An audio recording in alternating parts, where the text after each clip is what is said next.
بەناوی خوای بەخشندەی میهرەبان بینەرانی بەڕێز ئەم کاتە و هەموو کاتێکتان باش. خۆشحاڵین لە ئەڵلقەیەکی نوێی بەناوی باس و خوازدا بە خزمەتی ئێوەی بەڕێز و خۆشەویست گەشتینەوە. شکۆی زانایانی ئاینی تەوەری ئەمڕۆی باس و خواز دەبێت. هەر لە کۆنەوە کاتێک سوپایەک هەوڵی داوە هێرش بکاتە سەر قەڵایەک بۆ ئەوەی داگیری بکە،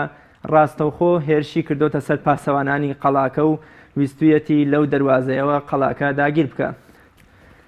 وڵاتانی ئیمپریالیستی ڕۆژئاواش کاتێک پەلاماری قەڵای پۆڵایینی ئیسلامیاندا تاکە شتێک کە هەوڵیاندا پەلاماری بدەن و لە ناوی بەرن زانایانی ئاینی بوون، چونکە زانایانی ئاینی باشترین پاسەوان و پارێزەری قەڵای ئیسلام و مقدساتی مسلمانان بوون. بۆیە دەبینین هەموو هەوڵ و ماندووبوونێکی وڵاتانی ڕۆژئاوا لە کەدارکردن و لە ناوبردن و کوشتن و زیندانیکردنی زانایانی ئیسلام بووە، چونکە باشیان زانیوە کە ئومەتی مسلمان بەبێ زانا و عولەماکانی واتە جەستەیەکی بێسەر، هەر جەستەیەکیش سەرێکی نەبێ، وێڵ و سەرگەردان و دوابڕاوە بێ. پێغەمبەری مەزنی ئیسلام صلی الله عليه وسلم دەفەرمێ ئەو عیلم و زانستەی کە لە سنگی زاناکاندایە خوای گەورە ڕاستەوخۆ دەری ناکێشێت و بیباتەوە بۆ خۆی، بەڵکو بە مردنی زاناکانی ئەو عیلمە لە ناو مسلماناندا نایەڵێ. دواتر کۆمەڵێ زانای خراپ و سەرکردەی ستەمکار ئەبنە پێشەنگ و دەمڕاست و ئاراستەکەری کۆمەڵگەکە، هەم خۆیان هەم کۆمەڵگەکە بەرەو لادان و بەلا ڕێدابردن دەبن. بەڕێزان، زانای ئاینی کێیە؟ بەکێ دەوترێ زانای ئاینی؟ ئەرکی زانای ئاینی چییە؟ ئەرکی جەماوەر و گوێگران و مسلمانان بەرامبەر بە زانایانی ئاینی چییە؟ ئەرکی کێیە زانای ئاینی بپارێزێ و نەهێڵێ ژیانی بکەوێتە مەترسیەوە؟ بۆ وەڵامی ئەم پرسیارانە و چەند پرسیارێکی تر میوانداری زۆر بەڕێز مامۆستا عوسمان نەورەسی زانای ئاینیمان کردووە. مامۆستا گیان زۆر بەخێر بێن بۆ بەرنامەکە. سەرەتا پێمان خۆشە بزانین بەکێ دەوترێ زانای ئاینی. قورئانی پیرۆز وە فەرمودەکانی پێغەمبەری خوا چۆن پێناسەی ئەم زاراوەیان کردووە کە پێ ئەوترێ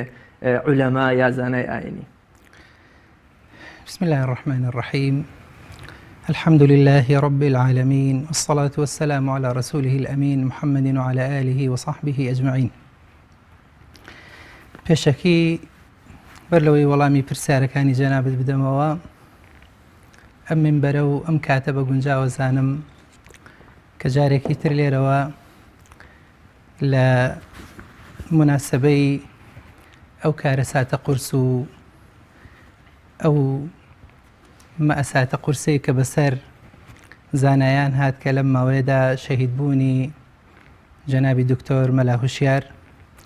ئەمەوێ لێرەوە ئەم کاتە بە فرسەت بزانم سەرخۆشی خۆم جارێکی تر بە خانەوادەی بەڕێزیان و بە مسلمانان و بە زانایان بە تایبەتی بگەێنین کە بەڕاستی ئەمە کۆستێکی گەورە بوو، چ لە خانەوادەکەیان کۆستێکی گەورەیە، چ بۆ زانایان بە تایبەتی و بۆ هەموو مسلمانان. ئەمە کارە ساتێکی زۆر قورس بوو، حوزنێکی زۆر گەورەی تووشی هەموو لایەکمان کرد، ئەسەفێکی زۆر گەورەیە لە دڵمانە. خوازین لە خوای پەروەردگار جێیەکەی پڕ ببێتەوە ئینشاءڵڵا و سەبووری بەسەر دڵ و دەرونی ئازیزان و خانەوادەکەیان بهێنێ، ڕوتینێک بێ بۆ خۆشیارکردنەوەی زانایان و خۆشیارکردنەوەی خەڵکی موسڵمان لە بەرامبەری پەیامەکەیانە. و دەمەوێ سوپاسی جەنابتان بکەم ئەم کەناڵە مبارەکە کە بتوانین لەم دەرفەتەیە پەیامی خۆمان ئینشاءڵڵا بگەێنی. زانای ئاینی چێیە؟ بەکێ ئەوترێ زانای ئاینی؟ ئەمە ئەگەر من نەچمە ناو قورئان و فەرمودەکانی پێغەمبەر عەلەیهی سەڵات وەسەلام لە واقعی ئەمڕۆی خۆمانە قسە بکەم، بۆی کە واقعتر واقع بینانەتر پێناسەیەک یاخود حیوارێک لەسەر ئەسڵی بابەتەکە بکەین. ئەگەر سەرنجێکی مێژووی ڕابردووی تری خۆمان بدەین و پێشتر، زانایان ئەو کەسانە بوون کە تەمەنی خۆیان کردۆتە قوربانی و بەخشیوە بە عیلم و زانست و زانیاری. ئەوانن کە بەو مەرحەلەی پێگەیاندن و پەروەردەکردن و خوێندنە هاتوون کە جاران تەبان بەس خوێندنی حوجرە و مەدرسە شەرعیەکان وجودی هەبوو، وەکو ئێستا بەم شێوازە بەربڵاوە عیلم و زانست بەو شێوازە بەرەو پێش نەچوو بوو. مەرحەلەکانی هەر لە سوختەیی، هەر لە فەقێتی، دوجار مستعیدی و دوجار لە لای زانایەکی پایەبەرز خاوەن ئەهلیەت ئیجازە دەدرا بۆی کە پێی بوترێ مەلا یاخود پێی بوترێ زانایەکی ئاینی. بەڵام بە پێی گۆڕانکاری لە ڕۆژگارەکەدا ئەو پێشکەوتنی کە دنیا بەخۆیەوە بینیەوە ئێستا مەیدانەکە فراوانتر بووە، پەیمانگاکان بۆ دروستکردنی ئیمام و خەتیب، بۆ پێشنوێش، بۆ دروستکردنی زانای ئاینی، زانکۆکان، لێوە بڕۆ بۆ مەیدانی تەخەسوس و ماستەر و دکتۆرا لە هەموو بوارەکانە مەیدانەکە زیاتر فراوان بۆ بوون بە زانای ئاینی. کەواتە هەر کەسێک ئێستا ئەگەر وەکو مەرحەلەی ڕابردوو بە مەدرسەکانی علومی شەرعیە قۆناغبەندیەکان، خوێندنەکان، زانستەکان تێپەڕی بێ، لای زانایەکی پایەبەرزی خاوەن معتەبەر ئیعتیبار ئیجازەی درابێتێ، یان ئێستا لە زانکۆیەکی ئیسلامی دراساتێکی شەرعی توانی بێتی زانست و زانیاریەکی باش بەدەست بهێنێ و قەناعەتی بە ئەسڵی کارەکە هەبێ. چونکە ئەسڵی کاری زانایان پێک نەهاتووە حەقیقەتەن لە جبە و پۆشاکێک. زانە بوو کەسە ناوترێت کە جبە و ئەمامەیەکی لەبەرە. زانستێکی شەرعی جوانی پێیە، پەیامدارە، دەتوانێت ئامانجێکی هەیە بتوانێت ببێتە خزمەتی قورئان، پەیامەکە بگەیەنێ، ئەو ئەخلاقیات و ئەدەب و شتێک کە پێویستە لە زانایەکی ئاینی هەبێ، هەر لە ئارامگرتنێکەوە، هەر لە توانای گەیاندنی پەیامەکەوە، ماندوو نەبوونەوە، ئەو کاتە دەتوانی بەمە بڵێ زانای ئاینی. مامۆستا ئەرکی زانای ئاینی چیە بەرامبەر بە هەم ئەو پەیامی کە ئەیگەێنێ هەم بەرامبەر بە جەماوەر؟ بەڵێ، کاری مامۆستای ئاینی، ئەرکی مامۆستای ئاینی طبعاً جێگیری پێغەمبەرانە. کولە فەرمودەکە فەرمێ العولەماء وەرەثەة الأنبیاء. مامۆستای ئاینی زانایانی ڕاستەقینە. طبعاً ئێمە بۆیە بێ پۆلێنێک هەین هەمیشە، بۆ ئەگەر واقع بمانێ و واقع بین ڕاستگۆ بین، دەبێت پۆلێن کەین لە بینی زاناکانە. زانایانێکمان هەیە پەیامدارن، ڕیسالین، ئەمانە واریثی حەقیقی پێغەمبەرانن عەلە نەبینا عەلەیهیمو سڵات وسەلام. زانایانێکیشمان هەیە وەزیفین، یعنی هەر وەکو وەزیفە کارەکەی خۆی جێبەجێەکە، نەوە وەک پەیامدارێک. بۆیە کاری ئەمانە جیاوازە لەگەڵ کاری زانای حەقیقی. کاری زانایەکی وەزیفی وەکو فەرمانبەرێک کە کار ئەنجام بدە، بێگومان بریتیە لە ئیدارەیەکی مزگەوت، ئیمامەتیەک، خوتبەیەک، تەڵقینێک، کۆمەڵێک لەم حاڵەتانە. بەڵام کاتێک بەس لە زانای ڕاستگۆ و حەقیقی ئەکەین کە پەیامدار بێ، ڕیسالی بێ، ئەمانە طبعاً ئەو مەسئلەی ئیمامەت و جومعە و جەماعەت و ئەو بەشانەی کە خەڵک پرسیار و وەڵامێک و ئەوانە، ئەمە بەشێکی بچووکە لە کاری گەوری زانایان. کاری زانایان بریتیە لە کاری پێغەمبەران. پێغەمبەران کاریان چی بووە؟ چونکە ئەگەر تۆ بتەوێ کاری زانایان بزانی، دەبێت کاری پێغەمبەران بزانی. کاری پێغەمبەران عەلە نەبینا و عەلەیهیمو سەڵات وەسەلام لە ئاەتەکەیە فەرمێ وَلَقَدْ بَعَثْنَا فِي كُلِّ أُمَّةٍ رَسُولًا أَنِ اعْبُدُوا اللَّهَ وَاجْتَنِبُوا الطَّاغُوتَ. ئەمە بەشێک لە وەزیفە و لە کاری پەیامدار خوای میهرەبان بەیانیەکە. پێغەمبەران بۆچی هاتوون؟ بۆ ئەوەی کە بە خەڵکی ڕابگەێنن، خەڵکی ڕزگارکەن لە بەندایەتی بەندەکان بۆ بەندایەتی خوای پەروەردگار. واتە ئەبێ عیبادەتکەن خەڵک. یەکێک لە وەزیفە گرنگەکانی ئینسان لەم زەمینەدا چییە؟ عیبادەت. وما خەلەقت الجن والئینس إلا ليعبدون. بەڵام مامۆستا پێغەمبەران وەکو سەرۆکی دەوڵەتێ ئاگاداری باری ئابووری و سیاسی و کۆمەڵایەتی میلەتەکانیان بوون. ئایا دەبێت زانای ئاینیش بە هەمان شێوە دەست زۆر بداتە ئەو کاروباران؟ بۆ نمونە هەر پێغەمبەری مەزن صلی الله علیه و سلم لە فەرمودەیەکە فەرمێ بەنو ئیسرائیل پێغەمبەرەکانیان کاروباری سیاسی و دەوڵەتداریان بۆ ئەبردن بەڕێوە. ئەگەر هەر سەرنجی ئاەتەکە بدەین هەر لە ئاەتەکە ئێستەکانە بۆمان دەرەکەی وەزیفەی زانایان چییە؟ وەزیفەی زانایان بریتی نییە لەوەی تەنها بوارەکانی مەیدانی عیبادەت بگەێنن. وتمان ئەنی عەبودو الله یەکێک لە کارەکان ئەوەیە کە خەڵک بەندایەتی بۆ خوا بکە، واتە کاری زانایانە کۆی وەڵامگۆی کۆی گشتی پرسیارەکانی موسڵمانان بێ، تعلیماتی دین، عەقاید، بیرروباوەڕ، هەموو مەسائیلەکانی کە پەیوەندی بە پایەکانی ئیمان و واجباتەکانی ئیسلام و ئەمە بەشێکی تعالیم گەیاندن و فێرکردن. بەشێکی تری هەر لە ئاەتەکە وەجتەنی بۆ تاغوت ئەلێو بۆمان دەرەکەوێ یەکێک لە کارەکانی زانایان بریتە لە پێشەنگ بوون، بریتە لەوەی کە دەستی زاڵمەکان بگرن نەهێڵن زوڵمکەن، بریتە لەوەی کە پێشەنگی کۆمەلگا بکەن بۆ گۆڕانکاری. دەتوانی بڵێ الأمر بالمعروف والنهي عن المنكر بمصطلح قورآنیەکەی فەرمانکردن بە چاکە، ڕێگریکردن لە خراپە، یعنی ئەوە کە دەڵێ بە چاک بڵێ چاک، بە خراپ بڵێ خراپ، بانگەشەکردن بۆ جوانیەکان، ڕێگەگرتن لە ناشرینیەکان، یارمەتیدانی هەژاران و ئەوانەی کە بێدەست و لانەوازن و دەستگرتنی ئەو زاڵ مستەمکارانی کە بە درێژایی زەمن دەستەخانە بنێ قاقای میلەت و خەڵکەوە. کەواتە پێشەنگ بوون بۆ گۆڕانکاری، پێشەنگ بوون بۆ هۆشیاری، پێشەنگ بوون لە مەیدانی سیاست،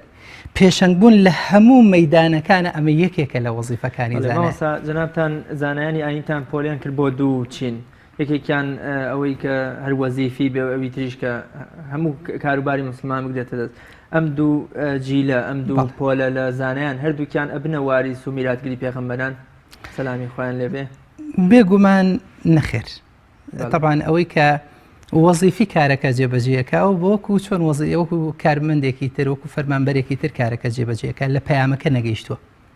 یاخود پەیامەکە بەکارهێنێ بۆ ئامانجی دنیاوی خۆی. ئەلەم بابەتەمان زۆرە، تەنانەت نەک ئەوانەی کە لەم بابەتەیە نەک خەڵکانێک کە خاوەنی عیلم بێ وەکو وەزیفی سەیری کارەکەکە، بەڵکو دەیانمان سەدانمان هەیە بەهۆی ئەو دنیا حیزبایەتی و دنیا نادروستی کە دروست بووە. ئەسڵەن ڕۆژێک لە ڕۆژان علومی شەرعیەکی نەخوێندووە، ڕۆژێک لە ڕۆژان خاوەنی بڕوانامەیەکی باوەڕ پێکراو نییە، لە خادمیەوە کردویانە بە ئیمام، لە ئیمامەوە دەیکەن بەچی وچی، ئەلەمەش دەیانمان هەیە. ئەمانە کە دەڵین وەزیفی کارەکە جێبەجێەکەن، ئەمانە وەکو فەرمانبەرێکی تر کارەکە جێبەجێەکە تێنەگەیشتووە لە ئەسڵی پەیامداریەکە. ئەسڵی پەیام چییە؟ ئیسلام بۆچی هاتووە؟ دەبێ ئەم چی بکە؟ کاری ئەم چییە؟ چونکە کاری ئەم بریتی نییە لە لەسەر نان خواردن بەدینەوە، کاری ئەم بریتی نییە لە ئیمتیازات، کاری ئەم بریتی نییە لە بەدەستهێنانی ماڵ و سەرۆت و سامان بەوج بۆ مێزەرەوە کە بەکاری دێنێ، کاری ئەم بریتی نییە لە دانیشتن لە لای سەرەوە، کاری ئەم بریتە لە کاری پێغەمبەران. کاری پێغەمبەران ئەرکێکی قورسە، کارێکی گەورەیە. یعنی سەرنج بدە گەورەترین کاری پێغەمبەران بریتە لەوەی وەستانەوەیە لە بەرامبەری ستەمکارانە، چونە ئاستی پەیامەکەیە. زانای ئاینی بۆ کۆمەڵگەکەی چی دەکا؟ طبعاً کۆمەڵگەیەک بە شێوەیەکی گشتی، یا کۆمەڵگە چ داوایەک لە مامۆستای ئاینی لە زاناکان دەکات؟ مامۆستایانی ئاینی پێویستە پێشەنگ بن، داوای پێشەنگ بوونەکە. دەبێ وەزیفە سەرەکیەکەی خۆی أو حديث پیغمبر فرمي عليه الصلاة والسلام صنفان من أمتي إذا صلحا صلح الأمة كله وإذا فسدتها فسدت الأمة كله. أجر دو كومل هي لأمتك من أجر هاتو أم دو كوملا باش بون خويا شاك بون أو همو أمة شاك به، أجر خراب بون همو خلق خراب به. العلماء والأمراء زانا كانوا كار بدستكان أليروا خلق داوي شيء أكل لە مامۆستایان و لە زانایانی ئاینی و کاری زانایانی ئاینی چییە؟ ئەوەیە کە ئەبێ لە بەردەمی دەرگاکانی دەسەڵاتە نەوەستن، ئەبێ دەسەڵاتداران ملکەچکەن ڕووبکەن ئەوان، دەبێ ئەمان لەگەڵ خواستەکانی گەلا بن، دەبێ ئەمان لەگەڵ خزمەتی گەلا بن، دەبێ ئەمان لەگەڵ چەوسا و هەژارەکانە بن. چونکە گە تۆ سەرنجی کاری پێغەمبەران بدەی، پێغەمبەران بۆچی هاتوون؟ لەگەڵ مەزڵومین بوون، لەگەڵ هەژارەکان بوون، ڕوبەڕووی ناحەقیەکان وەستاونەتەوە، ڕوبەڕووی نادادیەکان وەستاونەتەوە، داوای دادیان کردو بۆ خەڵکی. لەبەر کاری گەورەی زانایان ئەگەر سەرنجی زانا ڕاستەقینەکانی پێشینی خۆشمان بدەین هەمویان لە بەرامبەری دەسەڵاتدارانە وەستاونەتەوە پیاوێکی وەکو سعیدی کوڕی مسەیب سعیدی کوڕی جوبەیر پیاوێکی وەکو ئیمامی ئەحمەد پیاوێکی وەکو سعیدی نورسی هەموو ئەمانە ئەگەر سەرنج بدەی بەشێکی زۆری وەستاونەتەوە لە بەرامبەری دەسەڵاتدارەکانە لەگەڵیان نەبوون لە بەردەمی دەرگای کاربەدەستەکانە ئەمە کارەساتە کە عولەما لە بەردەمی دەسەڵاتدارانە بێ لە بەردەمی دەرگاکانیان نابوەستێ ئەمە کارەساتێکی گەورەیە لەبەرەوە گەورەترین کاری زانایان بریتە لەوەی کە لە بەردەرگاکانی دەسەڵاتداران نەوەستن دوور بن لەو مەیدانە بریتە لە طبعا زانایان درێخیشیان نەکردو هەمیشە کردویانە لە مەیدانەکانی علم و زانست و زانیاری گەیاندن لە مەیدانی تەجدید لە دین ئەمانە هەموو کاری گەورەی زانایانە کە تۆ ڕۆژانە پرسیارگەلێک دروستە بێ بابەتێک دروستە بێت تۆ پێویستت بەوەی هەمیشە تازەگەری بکەی لەم دینەیە هەمیشە ڕۆ بچی وەڵامی پرسیارەکانی خەڵک بتوانی بدەیتەوە مامۆستا هەر وەک لە پێشەکێکە شاوتم زانایانی ئاینی بە درێژایی مێژووی ئیسلام و ئاینە ئاسمانیەکانی تر هەمیشە قەڵغان و پارێزەری قەڵای یەکتاپەرستی بوون وەکو چۆن پێغەمبەری خوا صلی الله علیه و سلم شانازیان پێوەکا کە دوای خۆی ئەمانە ئەبنە میراتگری بۆچی هەمیشە ستەمکارەکان هەر لە فیرعەون و ستەمکارانی تری مێژووە هەتا وەکو ئێستا دیکتاتۆرەکانی ڕۆژهەڵاتی ناوەڕاست هەمیشە پێیان خۆشە کۆمەڵێ زانای عەمامە بەسەر کۆمەڵێ زانای مێزەر بەسەر لە دەوری خۆیان خڕ بکەنەوە و فتوایان لێ وەربگرن و فتوایان بۆ بدەن و کارە ناشایستەکانیان بۆ وەکۆڵێ ڕەوایەتیان پێ بدەن ئایا تەواو کە زانایەک چووە بەردەرگای ستەمکاران و چووە بەردەم دەسەڵاتداران لە ئەرکەکەی خۆیەکەوێ خۆی لەبەر گەورەی کاری زانایان لەبەر پێگەی گرنگی پێگەی زانایان هەمیشە دەسەڵاتدارەکان تەماحیان لە زانایاندا بووە بۆی کە بە مادە بەکاریان بهێنن بۆی کە لە خۆیانیان بەرنە پێشەوە بۆی کە نفوزی خۆیانیان پێزیاد بکەن بۆی هەمیشە کە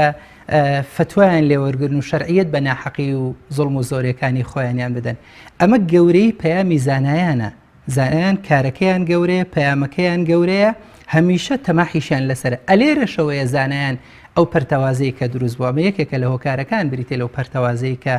لە ناو زانایانە هەیە لەو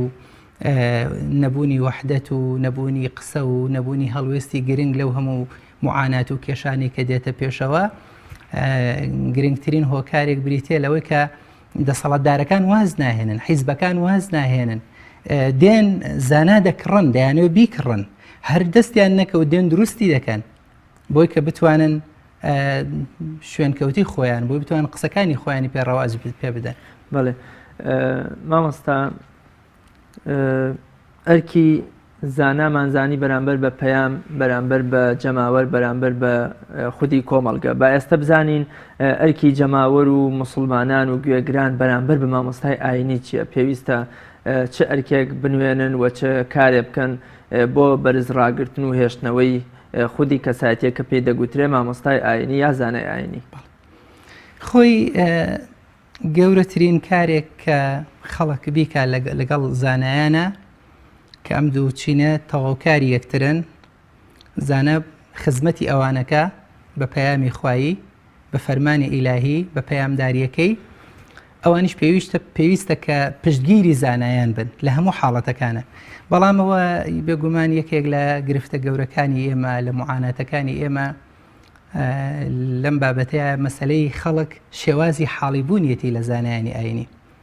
خۆی زانای ئاینی چرایە نورە چونکە پێغەمبەران خۆی نور بوون هاتوون دنیایان ڕوونا کردوتەوە ڕێگە نیشاندەر بوون هاتوون تاریکیەکانیان ڕوونا کردوتەوە بۆی خەڵک بتوانێت هەنگاوەکانی بنێ کاری زانا بریتە لە چرایەکە چواردەوری خۆی ڕوونەکات و هەر لێرەشەوە گەر سەرنج بدەیت لە کوژانەوەی چرایەکە کە جەنابی دکتۆر مەلا هۆشیار بوو چ کارەساتێک چه شەوزەنگیەک چه قورساییەک چه حوزنێک دروستە بێ بەڵام ئەلێرەوە بڵین خەڵک باسی خەڵک بکەین کاری خەڵک چێ لە بەرامبەری زانایانم پێم وایە خۆی بەشێکی خەڵک زۆر جار ڕۆژانە لە کەسایەتی زانایانی ئاینی ئەدا زیاتر لەو زانایانەش ئەدرێت کە پەیامدارن کە قسەکانیان حەقن کە هەمیشە حەق ئەڵێن کە لەگەڵ جەماوەرەکەی خۆیانن لە دەرگای ستەمکاران نادەن. بەڵێ کە ئەو زانایانەی کە لە دەرگای ستەمکاران نادەن زیاتر ئەوان یعنی یەکێک لە کارە گرنگەکانی خەڵک بریتە لە پشتیوانی و بریتە لە نەدان لە کەسایەتی. ماساکەواتە ئەرکی زانای ئاینی بەدەلەوەی کە ئەرکەکەی چییە؟ ئەرکێکی زۆر قورس و دژوارە. ئەوە تا بۆ نمونە ئیبن مەسعود فەرمێ لە سەرمەرگا سەردانی پێغەمبەری خوام کرد تایەکی زۆر قورس ئارەقەکردنەوەیکی زۆری هەبوو وتم ئەی پێغەمبەری خوا تۆ زۆر ینی لە ئێمە زیاتر بەرگەی ئازار و مەحنەت دەگری فەرمی بەڵێ دوو هێندەی ئێوە من ناسۆر و مەحنەت و ئەو شتانم توژە بێ وەکو چۆن دوو هێندە ئێوەش پاداشتم بۆ هەیە کەواتە کە پێغەمبەری خوا سڵاسەم زانایانی کردووە بە میراتگری خۆیان کەواتە ئەرکی زانایان و ڕوبەڕووبوونیان لەلایەن جاهلیەتی سەردەمەوە زۆر قورسە. بێگومان ئەمە لێرەوە دەمانبا بۆ ئەو حەقیقەت و ڕاستی کە زانای ئاینی کار و پەیامداریەکەی خۆی ئەزانێت چەند قورس و لە چه ئاستێکایە. ئێمە کاتێک ئەڵێین کاری زانای ئاینی کاری پێغەمبەرانە پێغەمبەران عەلی نەبینا و عەلەیهیم السەڵات وەسەلام لە بەرامبەری پەیامەکە و گەیاندنەکەی و تووشی چه ئازارێک بوون. معلومە کاری پێغەمبەران بانگەواز بووە بۆ تەوحید، بانگەواز بووە بۆ دادگەری لەسەر زەویدا، بانگەواز بووە بۆ دوورکەوتنەوە لە ستەمکارەکان. خەڵک هەڵوێستی چی بووە لە بەرامبەری ئەم پێغەمبەرانەیە؟ ئاەتە قورئانیەکە خۆی گەورە بۆمان بەسەکە کە پێشتری جەنابەت ئیشارەتێکت پێیە لە بەنو ئیسرائیلەکان إن الذين يكفرون بآيات الله ويقتلون النبيين بغير حق ويقتلون الذين يأمرون بالقسط من الناس فبشرهم بعذاب أليم. ئەمە پێمان دەڵێ کاری ئێمە چەند قورسە، چونکە پێغەمبەران ئەوانەی کە کاتێک هاتوون بۆ ئەوەی جوانیەکان بگەێنن ژیان جوانکەن بۆی تاریکیەکان بڕەوێنەوە بۆی کە زوڵم و ستەم نەهێڵنەوە لە بەرامبەرەوە چیان پێکراوە؟ إن الذين يكفرون بآيات الله ويقتلون النبيين. پێغەمبەرانیان کوشتووە بەبێ ئەوەی کە مافێکیان لەسەر بەبێ ئەوەی کە هەڵەیەکیان هەبێ وەکو چۆن ئەمڕۆکانە زانایان. کاری زانایان چییە؟ ئێستا ئەمڕۆ زانایان جوانیەکان ئەگەێنن، زانایان لەگەڵ معاناتی خەڵکان، زانایان ئەو چرایەن کە لە دوای پێغەمبەران ئەم ڕۆکانە بە ئەسڵی وجودی خۆی ڕووناکیەکەیە. لە گوندێکە ئەگەر مامۆستایەکی ئاینی و مزگەوتەکەی تیانە بێ ئەو لادەیە چۆن سەیرەکرێت لە مزگەوتێکە مامۆستایەکی ئاینی تیانە بێ کەواتە ئەسڵی مامۆستای ئاینی بۆ لادێکە چرایە بۆ گەڕەکەکە چرایە بۆ مزگەوتەکە چرایە. پەیامی مامۆستایان سەیرەکەی هەمیشە بەدەمەوە بوونی خەڵک و لەگەڵ معانات و لەگەڵ خۆشی و لەگەڵ هەموو حاڵەتەکانە بەشدارە لەگەڵیان. بەڵام هەمیشە چی کراوە؟ پێغەمبەران کوژرا و کوشتویانن شەهیدیان کردوون بەبێ ئەوەی کە وأوانش ويقتلون الذين يأمرون بالقسط. ئەوانەی کە فەرمانەکەن بە دادپەروەری ئەوانەی بانگەشەی عەداڵەت و دادیەکەن ئەوانەشە کوژرێت. خۆ کەسە ناکوژرێت کە کوردواری خۆمانەڵە دەستی گرتو بە کڵاوە شڕی خۆیەوە بانەی بە ئەو کەسی کە هەست بە مەسئولیەتەکە ئەوە ڕوبەڕووی معانات و ئازارەکە. لەبەرەوە پەیامی ینی زانایان ئەرک و وەزیفەی زانایان ئێمەوە حاڵی نەبووین. ئەمە سروشتی بانگەوازەکە بریتە لە لێدان، سروشتی بانگەوازەکە بریتە لە تۆهمەت هەڵبەستن، سروشتی بانگەوازەکە بریتە لە جوێندان و تەشهیرکردن و هەتا ئەو ئاستەی کە بەبێ ئەوەی کە تۆ تاوانێکت هەبێ لە کاتێکا کە تۆ دەتێ وەڵامی پرسیارێکی ئەو بیتەوە ئەو بە شێوازێکی دڕندانە دێوە دەبێت کوژێ. مامۆستای هەر بەرام لە بواری ئەرکی جەماوەر و مسلمانان و گوێگران بەرامبەر بە زانایانی ئاینی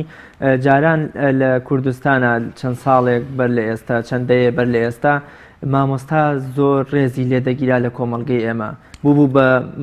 قودسیەتێ بوو بە ڕەمزێ بۆ کۆمەڵگەی کوردی. تەنانەت لە لادێکانە ینی خەڵکی لادێ تەنانهی شارەکانیش ئامادە نەبوون مامۆستا تەناوە کۆڵێ دەست بە ئاودا بکە، ینی ئەوەندە ڕێز و حرمەت و گەورەی هەبوو. بەڵام سەیرەکەین ئێستا شتەکە تا ڕادەیە ئەگە پێچوان نەبوو بێتەوە زۆر کەم بۆتەوە. هۆکاری ئەمە کە جەماوەر بەرامبەر بە مامۆستای ئاینی بەو شێوەیە سارد و سەر بووە بەو شێوەیە کەم تەرخەمە بەرامبەری خودی مامۆستا خۆیەتی خودی جەماوەرە هەریام کۆمەڵگەکەوە ئەخوازیەکەوا بێت. خۆی زانایان نەتەنها زانایانیش ڕۆشن بیران هەموو کەسە بێر و ئازاکان کە هەڵدەستن پەیامیان هەیە دەنگیان هەیە ئەمانە عەقڵی کۆمەڵگان عەقڵن ئەمانە ئەو عەقڵەیە کە کۆمەڵگا بەڕێوە بە ئەمانە ئەو عەقڵەیە کە هۆشیاری دروستەکە ئەو عەقڵەیە کە هەمیشە دەیەوێت گۆڕانکاری بکە ئەو عەقڵەیە کە دەیەوێت هەمیشە ئاغایەتی و کۆیلایەتی نەمێنێ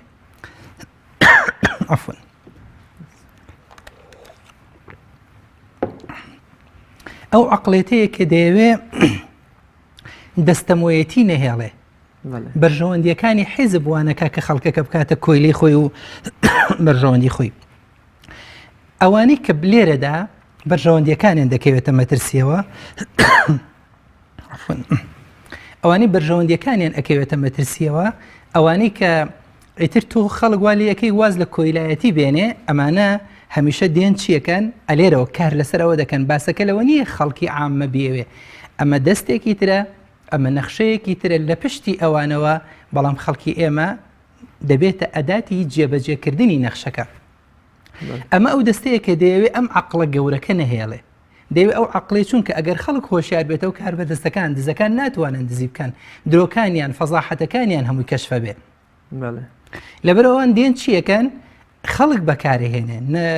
موئامەرەی نەخشەی قورس لەسەر دروستکرد لەسەر ناشرکردنی کەسایەتی لەسەر دروستکردنی بوختان و هەموو ئەوانە هەتا دەگاتە ئاستی کوشتن چونکە ئەو هەدەفەکەی و عەقڵیەتە گەورەکە ئەو عەقڵەتی کە هەدەفی هۆشیارکردنەوە و گۆڕانکاری و نەهێشتنی کۆیلایەتی و هەموو ئەوانەیە دەیەوێت ئەسڵی عەقڵێتەکە نەهێ ئەم عەقڵە گەورە نەهێڵێ بۆیە هەمیشە دەستە برێ بۆ کەسە جەریئەکان کەسە ئازاکان کەسە هۆشیارەکان کەسە عەقڵ گەورەکان بەڵێ مامۆستا کەواتە بە کوشتن و شەیدکردنی مامۆسایەکی ئاینی یا بە دەستگیرکردنی یەکێکیان یان بە دوورخستنەوەی یەکێکیان لە ئەرکەکەی خۆی نابێ مامۆستایانی ئاینی بۆ نمونە سارد ببنەوە واز لە ئەرکەکەی خۆیان بۆ نمونە پێغەمبەری خوا سەڵڵەهو عەلەیهی وسەلەم بەنو ئیسرائیل لە تاقە ڕۆژێکە سەر لە بەیانیەکەی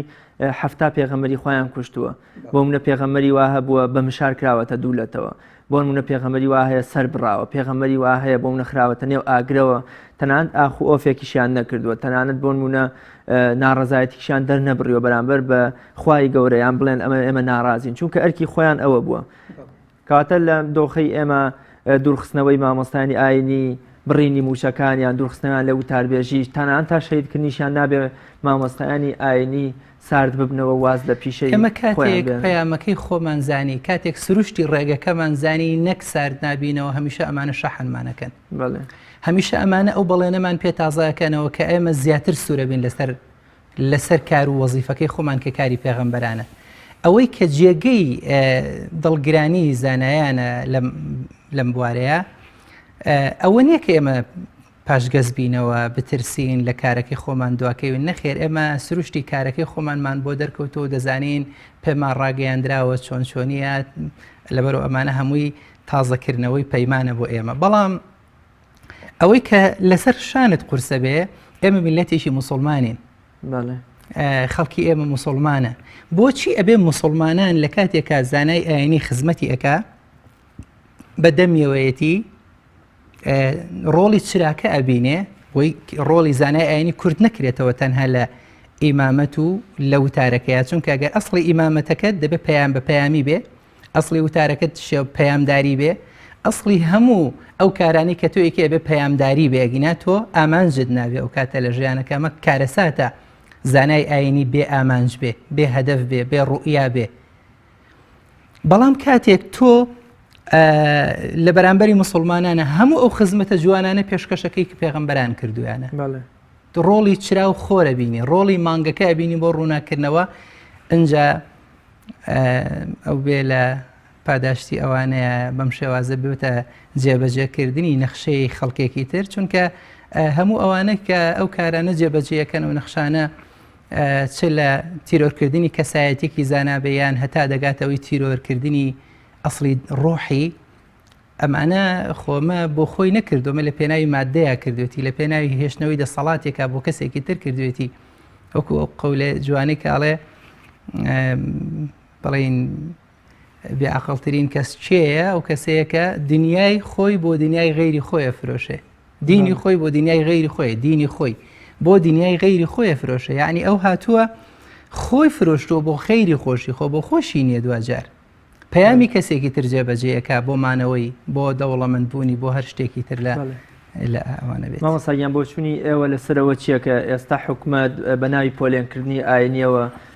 ڕێخستنی ئاینی پۆلبەندیەکی کردووە لە وەزارەتی ئەوقافدا ئایا وەزارەتی ئەوقاف توانوێتی شکۆی مامۆستایانی ئاینی بپارێزێت بێگومان نەپارێزراوە بە درێژایی زەمن زانایانی ئاینی بەردەوام ئازیەت دراون بەردەوام بانکراون بەردەوام تەنگیان پێ هەڵچندراوە بەردەوام سوکایەتیان پێکراوە لە بەرامبەری ئەوەی کە لە جیاتیەوەی دەستخۆشی لێ بکرێ و سپاس بکرێ هاتوون ئەوەی خۆمان بینیومانە یعنی ئاگرنان بە ڕشی مبارەکی مامۆستاوە سوکایەتیکردن بە مامۆستا لەسەر منبەرەکەی یان چی هەموو ئەم شتانەمان بینیوە نەخێر ئەمانە نەک هەڵنەساون بە کاری خۆیان هیچ دەورێک و ئەوانیان نەبینیوە ڕەنگە بۆ کۆمەڵێک کەس بیندرابێ کە نزیک بوو بێ لە خۆیانەوە بەڵام بۆ ئەو زانایانی کە پێویستیان بەوەیە کە شکۆیان بپارێزرێ پێویستیان بەوەی کە حەسانیان بۆ بکرێ پێویستیان بەوەی کە دیفاعیان لێ بکرێ نەخێر نەکراوە بەڵام من ئەمە ئەژێڕمەوە زیاتر بۆ ئەوەی کە ئێمە زانایان پەرتەوازەین خۆمان پەرتەوازەین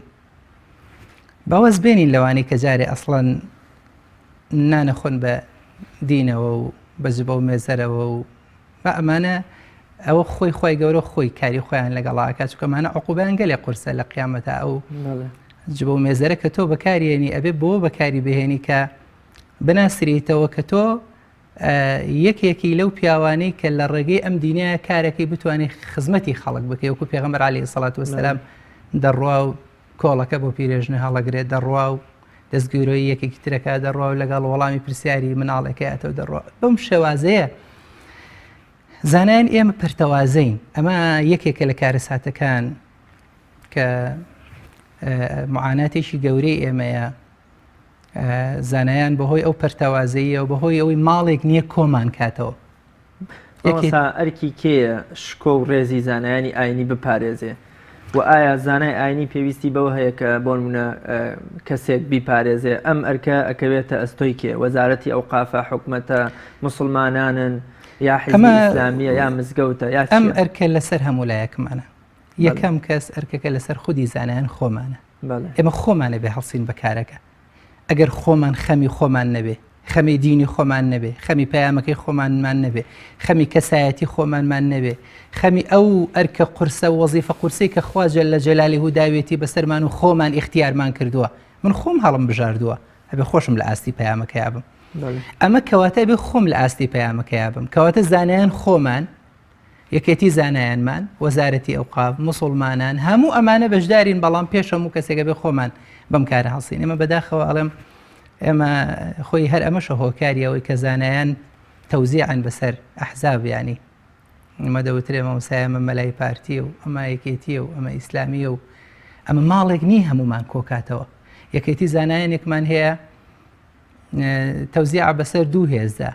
ڕاستە لایەنەکانی تر هەموو مامۆستای هەموو ئیسلامی و هەموو بەشەکانی تێدا کۆ بۆ تۆ لە خۆی گرتووە بەڵام لە ڕاستیە وەڵام گۆی پرسیارەکانی و داواکاریەکانی ئێمە نییە مامۆستاکەواتە سیاسەتیش ڕۆڵی هەبوو لە پسەرکردنی زانایان پەرتەوازەکردنیشیاندا سیاست مەسەلەی مادە مەسەلەی و نەخشەی کە لە پشتەوەیە هەموو ئەمان ڕۆڵی گەورەیان هەیە لە پەرتەوازەکردنی مامۆستایانە ئێمە ئەگەر شوێنێک هەبێ هەمومان تیا کۆبین وحدەتێکمان هەبێ پەرتەوازە نەبین لە ڕاستیە ئەو کۆمەڵگەی داوای زۆر شتمان لێەکە مامۆستا وەکو پێشیش وتمان دەسەڵاتداران و سیاسەکان زۆر حەز ئەکەن بۆ نمونە مەلا و مێزەرسپی بە دەوریانەوە بن تەنانەت ئەمە زۆر داوا ئەکەن کە لەسەر مینبەرەکانەوە ناویان بهێنرێ و دوعای خێریان بۆ بکرێت کە لە نەخۆشی چاک ببنەوە کە لە دەسەڵات بمێننەوە زیانی باز لە جیاکردنەوەی دین لە دەوڵەت دەکەن بەتایبەت سیاسیانی سیکۆلار ئەوانی کە بانگەشەی ئەلمانیەت و جیاکردنەوەی دین لە دەوڵەت دەکەن بەڵام بۆچی تەنانەت سیاسەتیشیان هێناوەتە ناو زانایانی ئاینی وایان کردو کە زانایانی ئاینی پەرتەوازە بن و بۆ ئەوەی زانایانی ئاینی یەکڕێز بن ئەرکی کێیە ئەم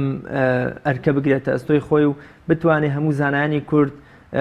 کۆ بکاتەوە و هەدەفی گەورەیان ئاماجی سەرەکیان تەنها پاراستنی بەهای ئیسلام و یەکتاپەرستی بێ؟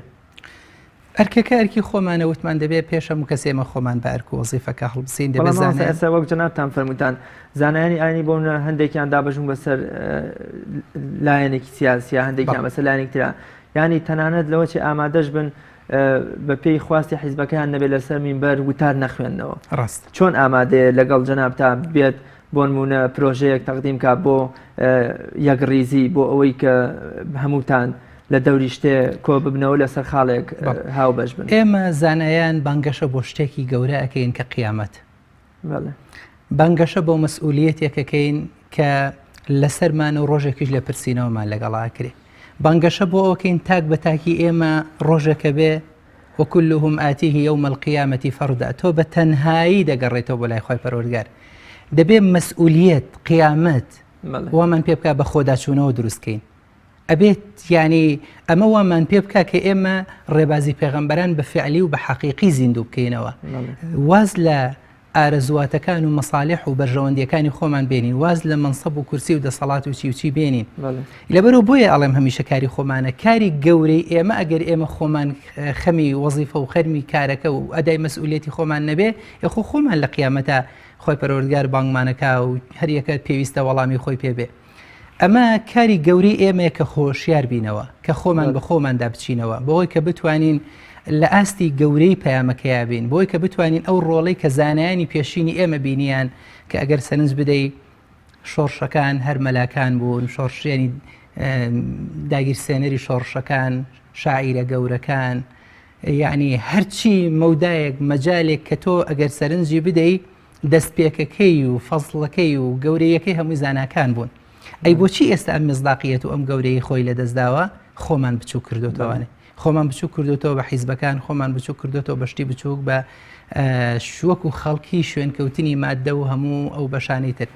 بە خۆداچوونەوەمانەوێ پێش هەموو کەسێک زانایان ئێمە خۆمان بە خۆداچوونەی گەورەمانەوێ خوێندنەوەی سەر لە نوێمانەوێ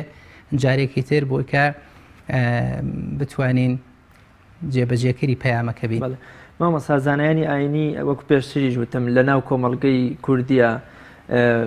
زۆر خۆشەویستن ینی هەموو خەڵک لە مامۆسایانی ئاینی ڕازیە مامۆسای ئاینی تا ئێستا مەترسیەکی بۆ سەر ئاسایشی نەتەوەی نەبووە تا ئێستا دوژمنێکی نەهێناوەتە ناو کوردستانەوە تا ئێستا نەچۆتە سەنگەری کەسێکەوە کە دژایەتی کورد بکە تا ئێستا بۆ من لەوە چێ دەستی بۆ قودسیەت و مقدساتی میلەتەکەشی نەبرد بێ بەڵام زۆر جار ئەبینین لەلایەن وەزارەتی ئەوقاف و لایەنە سیاسیەکانەوە مامۆستای ئاینی لە ئەرکەکەی دوور ئەخرێتەوە ئەهێنرێتە خوارەوە ئەرکی کێیە مامۆستای ئاینی لە ئەرکەکەی دوور بخاتەوە بۆ نمونە هەر سیرکەین بۆ من ئەگەر کۆمەڵی قوتابی لە مەکتەبدا مامۆستایەکیان لەوانەیە کا بەدڵ نەبێ ئەچنە ئیدارەڵێن ئەم مامۆستایانمان بەدڵ نییە بەڵام سیرەکەین ئەوانەی کە دوور ئەخرێنەوە لە وتاربێژی یا لە مزگەوتەکان خۆشەویستی خەڵکن ئەوانن کە خەڵکی زۆر بە پرۆشەوە سەردانی وتارەکانیانەکەن و وتارەکانیان ئەگوازنەوە تەنانەت ڕاگەیانەکانیش بە شانازی و وتاری ئەو مامۆستایانە بڵاوەکەنەوە ئەمە سروشتی ڕاگەکەیە وتمان ئەمە ئەو غوربەتەیە کە دەبێت یا بژین ئەوێ لە غوربەتەکەیان بەدای الئیسلام و غەریبەن وەسەیعود و غەریبەن کەما بەدە فەطوبا للغورەبا ئەمە ئەو غوربەتەیە کە زانایان تایە ئەژین دەبێت تیاشی بژین ئەمە ئەو حاڵەتە حەقیقیە خۆ ئاتەکەیە فەرمێ وما كان جواب قومه إلا أن قالوا أخرجوهم من قريتكم إنهم أناس يتطهرون يعني خۆ کەسە پاکەکانمون دەریانە کرد وەڵامی قەومەکە گەلەکەی چی بوو لە بەرامبەری ئەو بانگەشەی دادگەری کە پێغەمبەران دەیان کرد کە دەریان کەنا ئەوانە کەسانێکی پاکن لەبرەوە ئەمانش کەسانێکی جەریئن ئەمانن کە زەرریان هەیە بۆ دەسەڵات ئەمانن زەرریان هەیە بۆ ئەو مەشروعی خەڵکانێک تیجار و بازرگانانێک دەسەڵەتدارانێک کە ئەم ڕۆکانە هەیەە یاری بە خەڵکەوە کەن یاری بە قوتی خەڵکەوە کەن یاری بە ژیانی خەڵکەوەکەن زانیم ڕۆ خەڵک لە چ معاناتە و ئازارێکایە پێویستە زانایان بەڕاستی زیاتر وەزیفەی خۆیان جێبەجێکەن ئەم ڕۆکانە خەڵک لە حاڵەتێکی برسێتیەکایە کە تەسەوڕ ناکەی ئەمڕۆ لە معاناتێکە ئەژی خەڵک ئەوانەی کە لە ناو خەڵکین دەزانین خەڵک لە چ معاناتێک و چ دەردێک و چ ئازارێکایە دەسەڵاتیش لە خەوێکی ئەوەندە قوڵایە ئەو هەموو خەڵکە ڕۆژانە لەسەر شەقامە بە ئاگا نایەتەوە ئێزانایان ئەرکیانە بە جددیتر بێنە ناو ئەو مەیدانە ئەرکیانە هاوارکەن دەنگ بەرزکەنەوە بەسەر دەسەڵاتدارانە ئەرکیانە بەو شێوەی کە دەسەڵات ئەجوڵێ هەموو بێت کە من ئەمە پێم وایە یەکێکە لەو کارانەی کە ئێمە خۆمان زانیان بەرکی خۆمان هەڵناسی من پێم وایە بێ ئەو خۆپیشاندانانی کە ئێستا ئەکرێ ئەسڵ وایە هەر جارێکە خۆپیشاندانێکە کرێ بە سەدان مامۆستای ئاینی بەج بۆ مێزەرەکەی و بێتەوەکانە ئەو زەختە دروستکە لەسەر دەسەڵاتداران کە تۆ بۆت نییە دەستخەیتە بینەقاقەی خەڵک بۆت نییە پارەکەی لە زەوتکەی بۆت نییە نەوتەکەی بخۆی بۆت نییە تۆ ئاوا بکەی یاری بە مقدرات و بە ژیانی خەڵکەوەکەی بۆت نییە یاری بە ژیانی کەم ئەندامێکەوە بکەی کە لە اینێکە خوێنمەوە راپۆرتێکەوە دەیان کەسیان لەو کەم ئەندامانە لە ژیانی خێزانیان هەڵوەشاوەتەوە لە بەرنەبوونی زانای ئاینی قسەکە بە جەنابتە بڕۆمە لێرەیە زانای ئاینی ئەوانەی کە جەنابەت فەرمووت کە دەنگی حەقن ئەوانەی دەنگی دلێرن هەمیشە ئەوانە ڕوبەڕوو ئەبنەوە ڕوبەڕووی دەرکردن و ئەوانە ئەبنەوە ئاخر ئەمانەن کارەساتە ئەمانەن گرفتەکەن بۆ دەسەڵاتەکە ئەمانەن گرفتن بۆ ئەوەی کە چونکە هۆشیارەکە ئەمان دروستیەکەن ئەمانەن کە خەڵکسی قەومەتمانی پێیانە و خەڵک لە دەوریان کۆ بێتەوە کەواتە ئەوانیش دێن ئەم دەنگە حەقانە دەیەوێت بکە کەمەکارێکی زۆر خراپە ئەمە بڵین بێڕێزیەکە وەکو بەرامبەر بەزانە بێڕێزیەکە بەرامبەر تاکی میلەتەکە ئەوە خیانەتێکە لە ئەسڵی ژیانی ئەو خەڵکە لە مێژووی ئەو خەڵکە دەیکەن کە ئەو خەڵکە بەڕاستی زۆر پێویستی بەوەیە لە کاتی خۆیان دەسەڵاتدارێکی وەکو هیشامی کوڕی عەبدولمەلیک ویستی بە خۆی وسپایەکی چەند کەسیەوە بڕوا لە پەنای کەعبەیان دوور کات نوێژی سونەت بکە ینی دەیان شمشێر بەدەست وەکۆڵە دڕیان بەو خەڵکەدا تا هیشام نزیکی بەردەڕەشەکە بێتەوە لێ نوێژەکەی بکە کاتێکی زانی کە زانایەکی ئەمامە بەسەری وەکو زەین العابدینی کوڕی ئیمام حوسێن هات بەبێ ئەوەی شمشێر بەدەستی لەگەڵاوێ بەبێ ئەوەی شەقوەشەی لەگەڵا بێ خەڵکەکە خۆیان ڕیزیان بۆ کردەوە و چوو بە ئیسراحەتی خۆی دوورکات نوێژی سونەت کرد هیشام زۆر لەمە سەری سوڕما وتی باشە هۆکاری ئەمە چیە من ئەم هەموو شمشێر بەدەستە ئەم هەموو چەک بەدەستم لەگەڵایەت تۆ هەر خۆت بە عەبارەشەکەتەوە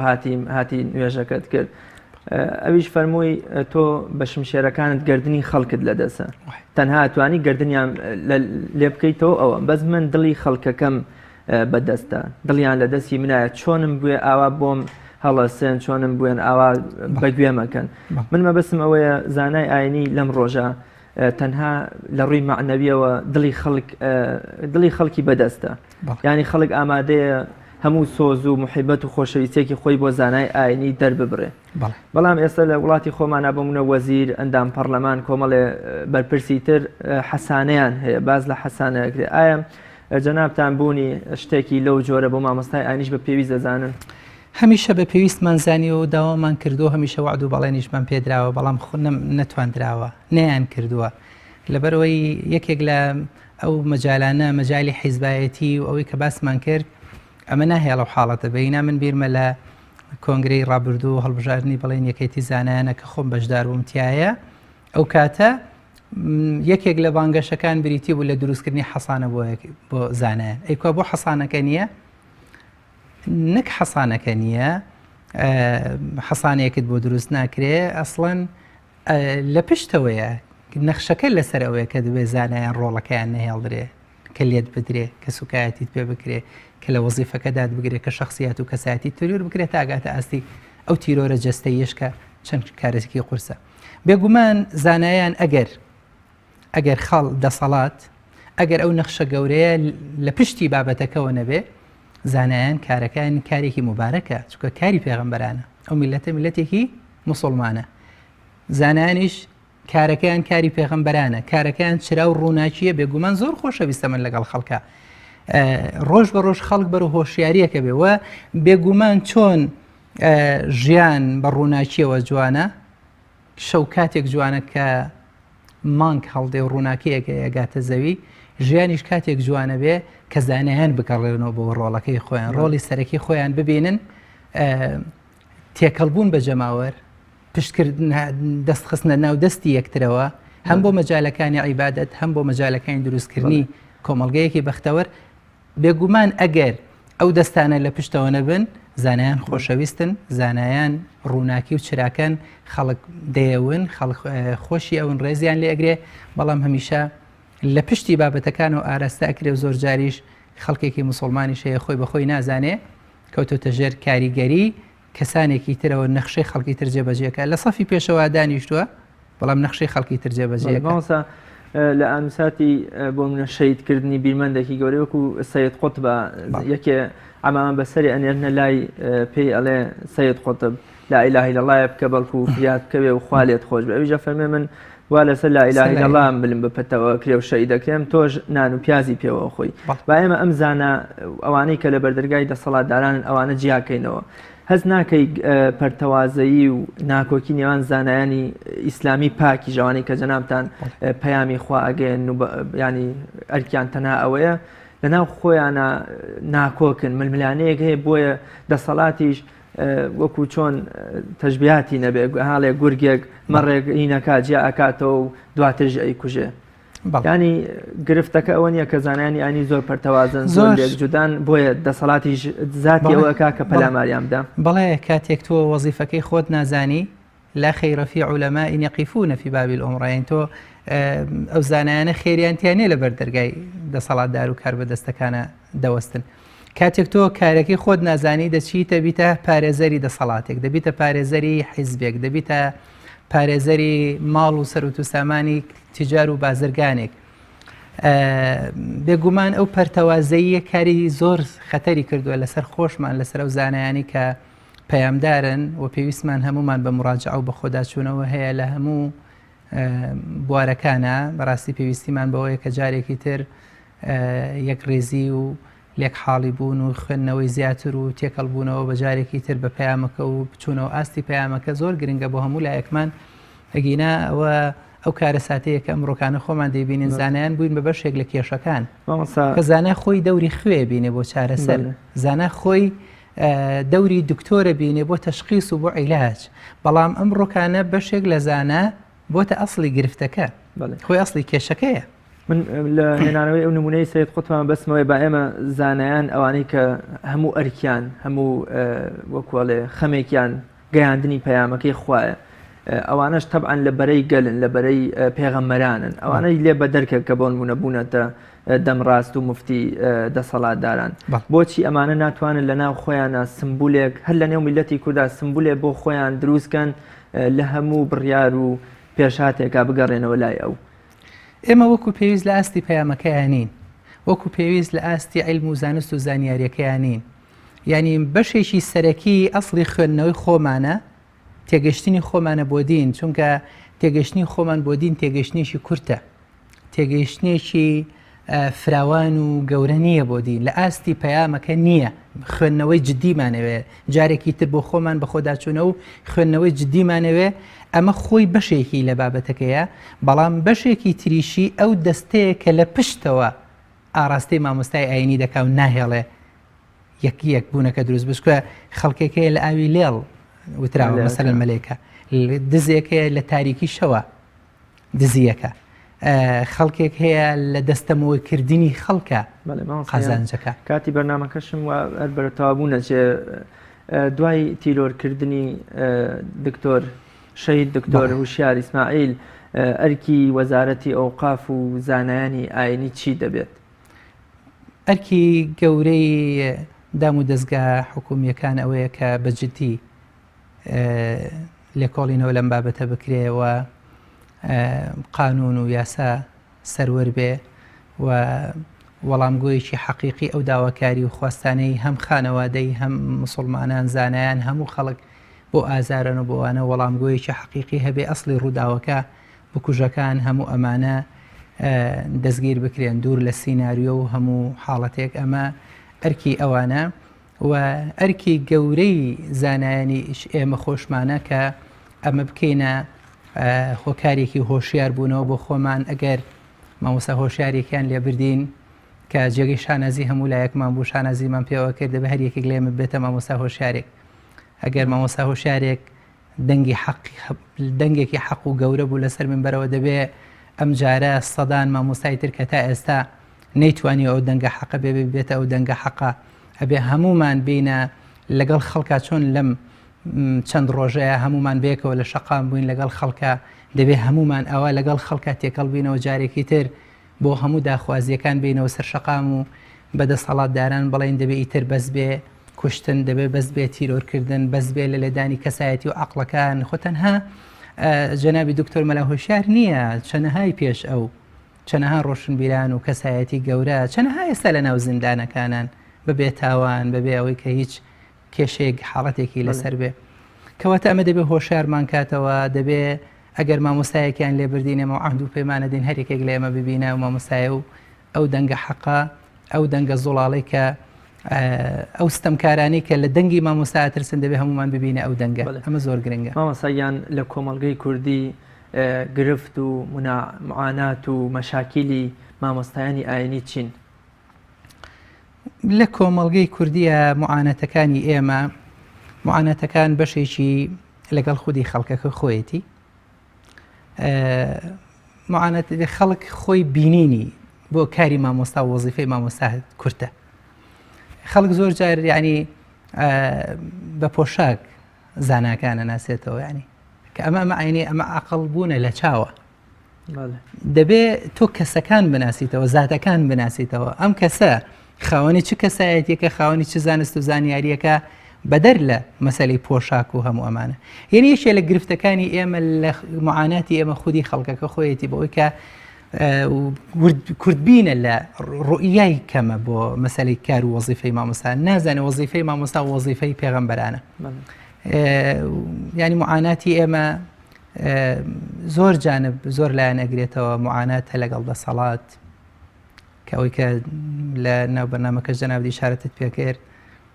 دەیان مامۆستامان هەمیشە نەک ئێستا بڵێن ڕەنگە لە زەمانێک کەم ئەکا لەم دەڤەرە کەمترە لەو دەڤەرە زیاترە بەم شوێ بەڵام لە هەموو لە کۆی گشتی ئەمە 25 ساڵە حکومڕانیەکەین هەمومان بان کراوین هەمومان ئێهانە و سوکایەتیمان پێکراوە ئێستا مامۆستاکایانمان کەواتێک کێشەمان معانەتمان لەگەڵ دەسەڵاتە هەیە معانەتمان یعنی پێویستیمان هەمومان بەجارێکی ترەوەیە کە بتوانین هەموو ئەمانە ببێتە ئەو شەحن و دینەمەوەی کە جارێکی تر کاتی بەرنامەکەمان تەواو بوو زۆر خۆشحاڵ بوون و سپاس دەکەین بۆ ئامادەبوون لە بەرنامی باس من خۆشحاڵ بووم لە خزمەتتانە هیوادارین توانی بێتمان پەیامێکی ڕاست و دروستی ئەم پەیامە خوایە ئینشاءڵڵا بگەیان بێتمان زۆر سپاس بۆ جەنابیشتان بەڕێزان بەم شێوەیە هاتینە کۆتایی ئەڵقەی ئەمڕۆمان تا بە یەکگەیشتنەوەی تر بەخوای گەورەتان ئەسپێرین خواتان لەگەڵ